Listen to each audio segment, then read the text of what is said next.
Frères et sœurs, dans les Seigneurs, bonjour ou bonsoir. Cela dépend de l'ère à laquelle vous nous suivez en ce moment. Vous suivez Mamie Angèle TV, votre chaîne chrétienne qui vous parle de la femme. À tout Seigneur, tout honneur, nous allons dire merci au Seigneur pour les souffles de vie gratuits qu'il nous a accordés. Prions le Seigneur. Tendre Père, nous te disons merci, nous te rendons gloire, toi le véritable Dieu qui ne changeait pas. Merci Seigneur pour les souffles de vie gratuits que tu as accordés à chacun de nous. Merci Seigneur pour ton œuvre, ô éternel des désarmés. Et maintenant, Seigneur, notre Dieu, nous voulons parler à tes enfants. Nous nous abandonnons à toi. Dirige-nous, conduis-nous par ton esprit, au nom de Jésus. Amen. Amen. Bienvenue dans notre émission Femme accomplie. Femme accomplie, votre émission qui aide la femme à atteindre un niveau plus considérable. Toujours dans ce cadre d'aider la femme à atteindre ces niveaux plus considérables, aujourd'hui nous avons un invité spécial que vous allez découvrir ensemble avec nous. À tout à l'heure. Bonjour bien-aimé. Bonjour maman, mamie. Les bien-aimés qui nous suivent en ce moment veulent savoir qui est l'invité, notre invité de ce jour. Bonjour, bonsoir. Moi, je m'appelle Blessy Salissa, j'ai 27 ans, bientôt 28. Donc, je suis enfant de Dieu, aînée d'une famille de 4. Je suis médecin en cours de spécialisation, donc encore étudiante. Et voilà. Et merci de m'avoir accueilli dans votre émission Femme accomplie. Merci beaucoup, docteur Blessy. C'est nous qui vous remercions. Malgré vos multiples occupations, vous avez accordé un moment pour parler au peuple de Dieu. Alors, vous avez dit que vous êtes médecin des hôpitaux, c'est ça? C'est ça, oui. Et vous êtes médecin à l'étranger? Oui, je suis médecin à l'étranger en Belgique. Ah, ok. Comment vous avez eu cette facilité d'être engagé comme médecin à l'étranger? D'abord, moi, je suis arrivée en Belgique en 2015 pour faire mes études, pour commencer mes études de médecine. Donc, je fais tout mon parcours universitaire ici en médecine. Donc, à la suite, après mes 6 ans de l'école de médecine, j'ai su continuer la spécialisation, donc travailler et continuer les études au même moment. Voilà, c'est comme ça que je me retrouve en train d'exercer la médecine en Belgique. Ah, ok. En vous attendant parler, lors de votre présentation, vous avez dit que vous êtes enfant de Dieu, né de nouveau. Oui, c'est ça? C'est ça, oui. Vous êtes né de nouveau. C'est quoi la vie estudiantine à l'étranger en tant que femme chrétienne? Donc, la vie estudiantine à l'étranger, pour moi, je dirais c'est une période, pour un étudiant, une période de changement, une période où un étudiant doit quitter son cocon, son environnement, où il a ses habitudes, pour aller se rendre dans un pays autre, on peut se retrouver devant une autre culture, une autre façon de faire. Donc, c'est vraiment une vie ou une période de la vie qui demande beaucoup de changements, beaucoup d'adaptations, et cela vient aussi avec beaucoup de défis pour un étudiant. Déjà, les études en soi ne sont pas faciles, et s'il faut rajouter à cela, s'adapter à une nouvelle culture, s'adapter à une nouvelle façon de faire les choses, je trouve, voilà, la vie estudiantine, c'est quand même un défi dans la vie d'un étudiant. Ok, à vous attendre parler, c'est pas facile. Est-ce que c'est important à une femme chrétienne de faire de longues études? Je dirais que oui, absolument. Donc, Dieu nous a créés hommes et femmes, nous sommes tous égaux, créés à l'image de Dieu. Si l'homme peut faire de grandes études et arriver très loin, pousser ses études très loin, la femme aussi a les mêmes capacités. Donc, moi, je dirais en tant que femme chrétienne, si voilà, Dieu t'appelle à faire de longues études, il n'y a aucun péché. Il faut foncer, il faut y aller si c'est la volonté de Dieu pour toi. Vous avez été admis ici, vous avez étudié à l'étranger comme vous l'avez dit tout à l'heure. Comment est-ce que vous avez été admis? Comment est-ce que vous avez été accepté? Quelles sont les étapes à suivre? Quelles sont les étapes que vous avez suivies? Quelles sont les modalités, tout ça? Est-ce que c'était facile ou difficile ou quoi? Si vous pouvez nous expliquer. Ok, merci pour la question. Donc moi, comme je l'ai dit tantôt, je suis arrivée en Belgique en 2015 pour commencer mes études. Donc avant de cela, il y a toute une procédure à suivre. Donc on termine ses études secondaires et après il faut faire une demande de visa officielle pour être admis. D'abord, faire une demande de visa avec son admission. Donc d'abord, premièrement, c'est avoir une admission que j'ai fait en ligne. Les procédures sont là. Et pour ma filière, il y avait un concours d'admission avant d'être acceptée. Donc j'ai dû passer le concours. J'ai réussi le concours. Avec cela, j'ai eu ma lettre d'admission, ce qui m'a permis alors de passer à l'ambassade et de faire une demande de visa d'étudiant. Et avec cela, vu que voilà, j'avais déjà mon admission, le visa a été accordé. Et c'est ce visa-là qui m'a permis alors de venir commencer mes études en Belgique. Est-ce qu'il y a des avantages et des inconvénients de faire les études à l'étranger? Parce qu'à l'étranger, on est loin de sa famille, loin de sa culture, loin de beaucoup de choses. Est-ce qu'il y a des avantages et des inconvénients? Absolument. Donc, déjà pour parler des avantages d'étudier à l'étranger, souvent lorsqu'on va quelque part autre, c'est parce qu'il y a une valeur ajoutée. Donc, c'est pas seulement aller de l'Afrique en Europe, ça peut être aussi dans l'autre sens ou dans d'autres continents. Donc cela nous permet d'avoir une autre perspective des choses, une autre façon de réfléchir parce que nous ne travaillons pas toujours de la même façon, surtout dans nos domaines, la médecine varie, c'est les mêmes cours de base, mais la façon dont elle est pratiquée est différente et cela nous enrichit, ça amène toujours un plus de voir comment les autres travaillent, comment les autres appliquent leur science et cela peut rajouter, ça peut nous ajouter un plus de notre façon de faire. Nous savons que voilà, parfois dans nos pays, on a parfois des manques d'infrastructures, on a parfois des programmes qui ne sont pas toujours adaptés. Donc, c'est déplacer pour avoir une meilleure formation ou une autre façon de faire. Je pense que ça apporte toujours un plus dans la vie ou dans le parcours des études d'une personne. Et ça peut être aussi voilà, pour le cadre touristique, je dis voilà, je vais aller étudier à l'étranger, comme ça voilà, je peux profiter pour découvrir la culture de cet endroit-là, découvrir, ça peut être juste pour le tourisme, ça peut être pour gagner quelque chose de plus en tant qu'expérience. On sait que parfois dans les CV, ça donne toujours bien lorsqu'on a une expérience autre que notre expérience locale. Est-ce qu'il y a des inconvénients? Parce que là, vous venez de nous parler des avantages. Est-ce qu'il y a des inconvénients? Donc, comme j'ai dit tantôt, la période estudiantine, la vie estudiantine demande parfois aux étudiants, donc aux jeunes qui commencent justement la vie adulte, c'est souvent après 18 ans, des jeunes de se séparer de leurs parents pour trouver leur vie. Et c'est vraiment une période parfois de douleur parce que voilà, il faut tout parfois réapprendre, il faut s'adapter à une nouvelle culture. Parfois, on n'est pas toujours accueilli là où on va et ça peut être vraiment challengeant de vivre tout cela. En plus déjà des stress et toutes les demandes des études. Oui, en tant que chrétienne, comment naviguer parmi les défis rencontrés en tant qu'étudiant? Donc les défis sont énormes. Comme on l'a dit, un des inconvénients, c'est vraiment le fait de se séparer et de tomber un peu dans la solitude. Nous savons que parfois dans les pays occidentaux, il y a une grande maladie qui fait vraiment ravage dans la population, c'est la dépression. Donc un étudiant qui quitte toute sa famille, qui va se retrouver tout seul, et parfois on a tendance à s'isoler et le fait déjà d'être un peu à l'écart comme ça nous rend un peu plus vulnérables à la dépression, au découragement. Donc moi je dirais pour naviguer à tous ces défis-là, c'est vraiment la première chose de ne pas rester seul.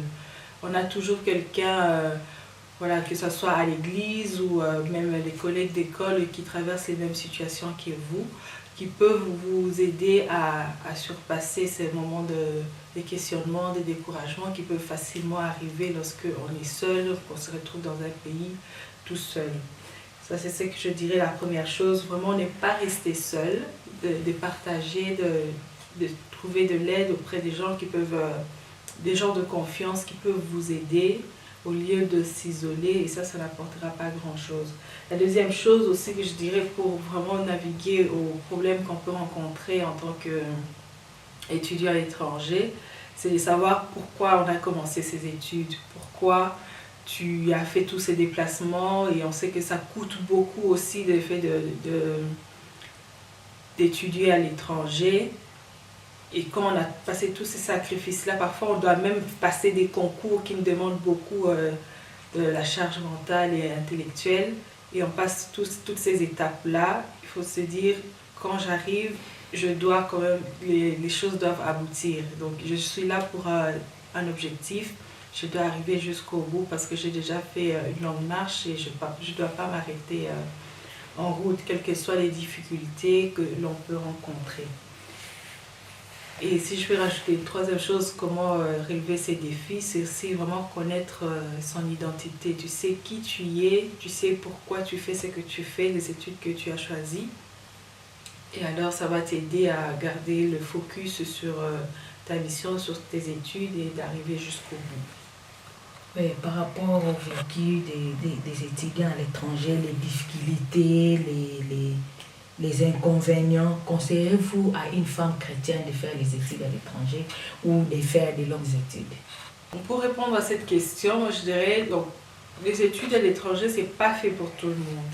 Okay? Avant de faire toujours un choix, de se dire est-ce que voilà, j'étudie dans mon pays ou aller à l'extérieur, il faut se demander toujours est-ce que c'est ce que Dieu veut pour moi en tant que chrétien. Notre vie dépend de Dieu, et lorsque on choisit de suivre Christ, on doit toujours aligner notre volonté à la volonté de Christ. Donc, moi je conseillerais, mais d'abord chaque personne doit se demander est-ce que c'est ce que Dieu veut pour moi, parce que nous nous retrouvons souvent avec des gens qui sont allés à l'étranger et qui se sont déroutés ou qui ont perdu le focus. Donc, pour éviter cela, il faut se dire voilà, si c'est ma voie, si c'est ce que Dieu veut pour moi, alors je fonce et je fais. Et voilà, et j'accepte les avantages et les inconvénients qui viennent avec. En vous entendre parler, vous pouvez conseiller à une femme chrétienne à étudier à l'étranger. Alors, quel conseil pouvez-vous donner à une fille, une sœur, une femme chrétienne qui étudie à l'étranger, qui est face peut-être à des difficultés, qui est face à des problèmes, qui est face aux défis, comme vous l'avez dit tout à l'heure? Quel conseil pouvez-vous lui donner en tant que chrétienne? Comment est-ce qu'elle peut rester focus à ses études? Comment est-ce qu'elle peut garder son identité? Comment est-ce qu'elle peut faire pour terminer comme vous? Parce que vous avez fait 7 ans sans vos parents, vous avez étudié et aujourd'hui, vous avez un travail qui paye ici à l'étranger. Quel conseil pouvez-vous donner à une femme chrétienne, peut-être qui veut prendre une décision d'aller étudier à l'étranger? Donc, moi, je dirais, les défis sont vraiment nombreux. Si je peux revenir à cela, pour les choses que les gens peuvent rencontrer, la première chose, une des choses en tout cas, c'est que étudier à l'étranger demande beaucoup de coûts. C'est assez cher. Donc, il faut voilà, payer le loyer, alors que lorsqu'on est dans la maison de ses parents, on n'est pas confronté à ces choses. Et donc, on se retrouve souvent à l'étranger avec des pressions. Donc, si je peux parler d'un témoignage à moi, voilà, j'étais dans un cote où je vivais tout seul. Moi, je n'avais pas ce problème-là, mais j'avais souvent d'autres étudiants qui étaient en difficulté pour payer des loyers. Alors, c'était des gens qui proposaient de faire des colocations afin de réduire les coûts des loyers et tout. Les difficultés financières peuvent vraiment arriver et peuvent faire beaucoup de pression dans la vie, surtout chez les filles. On sait que beaucoup sont même forcés dans des mariages pour voilà, essayer d'économiser, pour subvenir à leurs besoins. Donc, en tant que femme chrétienne, lorsque vous vous retrouvez face à ces difficultés-là, surtout financières ou parfois voilà, des propositions qui ne vont pas vous arranger, moi, ce que je conseille, en tout cas, c'est que d'abord, si Dieu t'a envoyé, Dieu pourvoira. Il ne faut pas se mettre dans des situations où tu ne vas pas honorer le Seigneur. Donc, tu te connais et aussi connaître son identité, ce qui est fort important, parce que quand je sais qui je sais que je suis enfant des dieux, et il y a certaines choses que je ne peux pas faire, il y a certaines compromissions que je ne peux pas avoir, et ça te garde vraiment focus sur ce que tu dois faire. Donc tu vas garder une certaine ligne de conduite, il y aura des choses que tu ne pourras pas faire pour ne pas déshonorer ton Dieu dans ces milieux où il y a beaucoup de pression. Comment avez-vous concilié votre identité chrétienne et les études?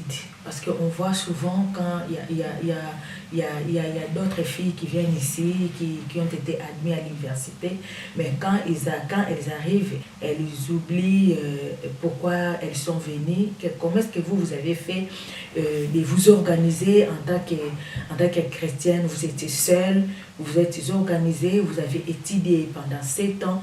Il n'y avait pas de problème et au finish, vous avez reçu votre diplôme et aujourd'hui, vous êtes médecin des hôpitaux ici à Bruxelles.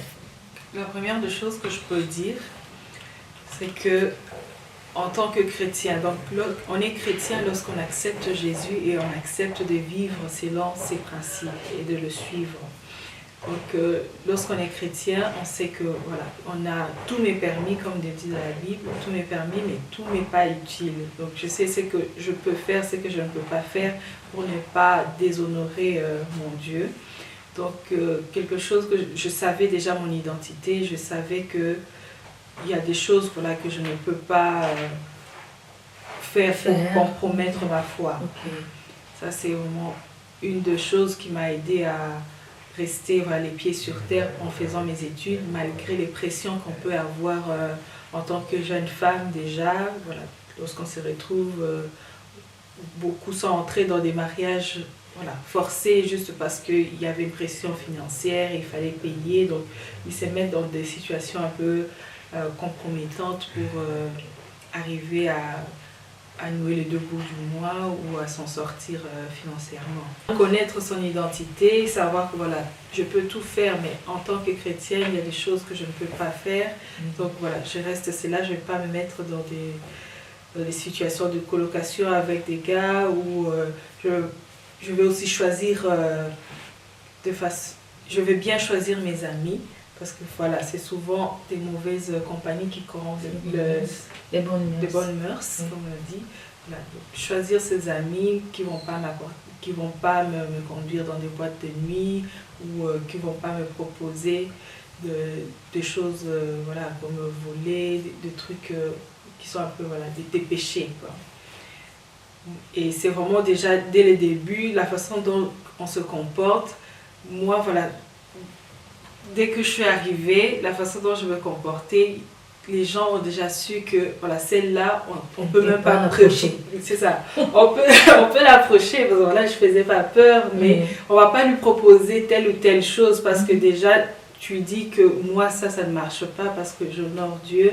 Et c'est vraiment déjà mettre cette limite-là. Il ne faut pas avoir peur d'être rejeté à cause de nos choix, à cause de nos principes chrétiens. C'est vraiment affirmer sa foi et marcher selon les principes que Dieu nous demande. Oui, docteur, vous dites ça peut-être parce que vous, il y a la famille qui a supporté. Il y a d'autres personnes qui ont été admises ici et tout est OK. Mais arrivé ici, il n'y a plus d'argent, la famille n'a plus d'argent pour lui envoyer de telles personnes, par exemple. Est-ce que la porte peut être ouverte pour elle, pour faire d'autres choses où elle doit garder son identité en tant que chrétienne parce qu'elle ne trouve rien, elle n'a pas où se fier, elle n'a pas où aller demander de l'argent. De telles personnes, qu'est-ce qu'elles peuvent faire? C'est un grand défi, surtout comme on l'a dit, étudier à l'étranger demande beaucoup d'argent. Oui. Ça, c'est une réalité et on n'a pas tous cette chance-là d'avoir des parents qui vont tout payer. Donc, il faudrait en même temps penser aux études, étudier, prendre du temps vraiment pour ses études et en même temps alors faire des jobs à côté, travailler pour payer son loyer, se nourrir et tout. Donc c'est vraiment un des grands challenges qui fait que beaucoup de femmes, même des jeunes hommes aussi, qui vont tomber dans des péchés ou faire des jobs qui ne sont pas légaux, qui vont aller jusque-là pour essayer de s'en sortir. Mais c'est pas parce qu'on souffre qu'on doit pécher, surtout en tant que chrétien. Et surtout si on croit en Dieu et qu'on lui fait confiance, Dieu prend soin de ses enfants. Il y a toujours une personne, il y a toujours une voie ou un job légal qui peut vous aider à vous en sortir. Et moi j'encouragerais vraiment aux jeunes filles surtout de ne pas céder à cette pression-là et de faire poursuivre leurs études. Je sais que c'est pas facile, c'est plus le dire comme ça, on a l'impression que c'est facile, mais ce n'est pas facile, mais il faut vraiment s'accrocher en sachant qui tu es, pourquoi tu le fais, et il y a un Dieu qui est grand, qui est miséricordieux, qui prend soin de ses enfants, qui est toujours là et pour nous soutenir. Merci beaucoup, docteur Blessing Sadissa. Merci pour votre temps que vous avez donné. Vous êtes très occupé, mais vous avez voulu accorder ce temps. Votre dernier mot. Comme dernier mot, moi je dirais, si vous avez l'occasion et que Dieu vous ouvre une porte pour étudier à l'étranger, saisissez-la. C'est vraiment, il y a beaucoup d'avantages à étudier à l'étranger, comme nous avons énoncé ici. Il y a aussi des inconvénients, il y a des défis, mais qui ne sont pas insupportables. Avec la grâce de Dieu, il est possible de sortir de ce milieu sans connaître beaucoup de tracas. Il est possible de surmonter la dépression, surmonter la pression de la solitude, ou même s'il y a des défis financiers, il est possible, Dieu pourvoit et il y a des jobs qui peuvent nous aider aussi à sortir des situations compliquées. Donc moi j'encouragerais quelqu'un. Dans la Bible aussi, on a des exemples. On a Daniel parfois qui était emporté, qui était amené dans un autre pays et qui devait servir. Mais nous voyons que dans le livre de Daniel, l'exemple de Daniel est qu'il ne s'est pas fié à la culture des gens où il était allé, surtout quand cette culture ne donne pas gloire à Dieu. Nous devons être comme ces gens, comme c'est Daniel, de vraiment rester ferme à notre foi et vraiment être assidu dans la parole de Dieu.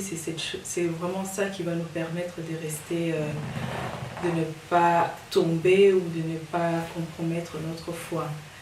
Et c'est quelque chose qui aide beaucoup, c'est la méditation de la parole de Dieu et avoir une relation vraiment personnelle avec Dieu. Amen.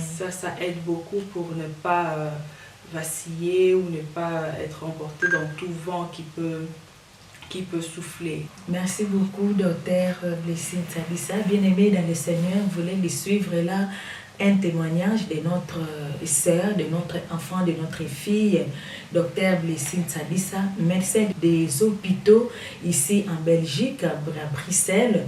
Elle nous a parlé de sa vie estudiantine et maintenant elle travaille. Vous qui avez suivi notre sœur bien-aimée dans le Seigneur, peut-être que vous vous trouvez dans ces difficultés, vous êtes étudiante à l'étranger, vous êtes face aux difficultés, vous êtes face aux problèmes. Le Seigneur est là, comme l'a dit docteur Blessy, le Seigneur est là, le Seigneur peut vous donner la solution. C'est pour cela, vous qui vous trouvez dans ces problèmes de difficultés, le docteur Blessy va prier pour vous. Nous allons prier. Seigneur notre Dieu, nous te disons merci. Merci pour ce temps où tu nous as appelés à encourager une personne à rester fidèle à toi malgré les pressions qu'elle peut rencontrer durant sa vie estudiantine à l'étranger. Nous te prions, Papa, pour toutes ces personnes qui se retrouvent dans ces situations. Te prions de les fortifier, fortifie leur foi. Tu connais les difficultés, tu connais le manque ou parfois les pleurs, la solitude. Nous te prions, Éternel, d'agir parmi tes enfants. Viens les aider à sortir de cette situation afin que les Seigneur puissent en sortir avec un témoignage puissant de ta bonté, de ta fidélité dans leur vie. Merci Seigneur pour cette émission qui nous aide à nous, qui nous édifie beaucoup. Je te prie pour la présentatrice. Merci de la bénir et que Seigneur, cette émission puisse encore toucher beaucoup de personnes pour ta gloire, dans le nom de Jésus. Amen. Amen, amen, amen. Bien-aimés dans le Seigneur, vous qui nous avez suivis, vous avez écouté les témoignages de notre bien-aimé Dr Blessing Salissa. Vous qui avez des questions, n'hésitez pas à nous écrire. Vous avez des commentaires, n'oubliez pas de commenter, n'oubliez pas de partager et n'oubliez pas de vous abonner. Que le Seigneur vous bénisse et à la prochaine.